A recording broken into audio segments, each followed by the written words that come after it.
कार्यक्रम महाप्रभु जाना रथ देवस्थान पूर्व मूर्ति पाइबनी सब प्रथम नीति व्यतिक्रम आरंभ है आसार बाइकला रथ 2024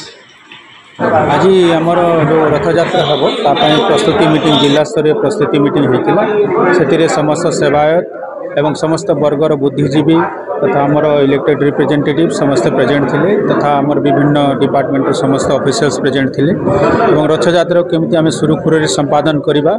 समस्त कौन कौन दायित्व अच्छे से सब विषय में डिटेल डिस्कसन कलु एवं कहार कौन दायित्व ता विषय भी